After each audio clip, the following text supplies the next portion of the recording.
ce congrès se tient dans un contexte particulier puisque Caroline Cayeux, notre présidente, a été nommée ministre, ce qui est une reconnaissance de ses qualités et en même temps une reconnaissance aussi de la place de nos villes, agglomérations urbaines, non métropolitaines, dans la structuration du pays.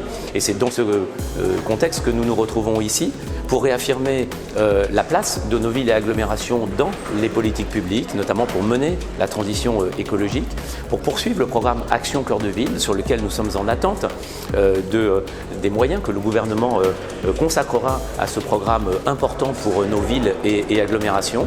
Nous sommes dans un esprit à la fois constructif, mais également prêt à des discussions avec le gouvernement pour parvenir à un pacte de travail commun sur cette mandature, parce qu'il nous paraît être à la fois l'intérêt des habitants de nos villes et agglomérations et l'intérêt global du pays. Nous sommes aujourd'hui dans nos villes, dans nos agglomérations, se jouent à la fois les enjeux de la transition écologique, de l'adaptation au changement climatique, mais aussi de la lutte contre le changement climatique.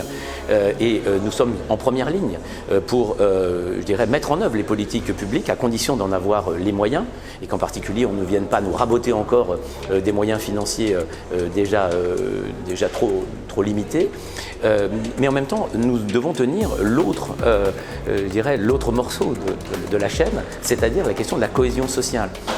Dans nos villes et agglomérations, nous avons à la fois les enjeux de l'intégration et de la cohésion sociale dans les quartiers d'habitat social, populaire, avec le risque d'une fracture à la fois numérique, mais aussi sur les enjeux de la transition écologique, s'ils s'en sentaient les variables d'ajustement, s'ils avaient le sentiment que finalement la transition écologique se fait sans qu'ils aient les moyens, eux, d'y participer, et à ce moment-là, il y aurait une fracture qui pourrait exister et que nous souhaitons éviter.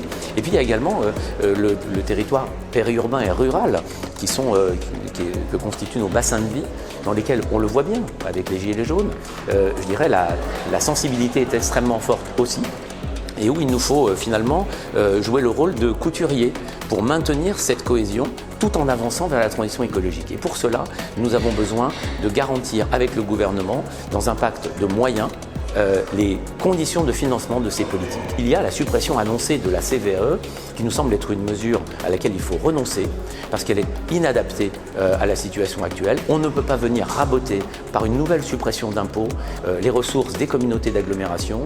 C'est la principale ressource économique, c'est celle qui permet de financer la transition écologique, le développement économique, la solidarité territoriale. Nous appelons le gouvernement à renoncer à cette mesure qui, dans le contexte actuel, n'est pas supportable par nos communautés d'agglomération. À l'Île-de-France, au-delà de nos sensibilités politiques, avec tout gouvernement, nous avons la même attitude. Une attitude à la fois de respect républicain, une attitude constructive, mais une attitude aussi vigilante et une attitude exigeante.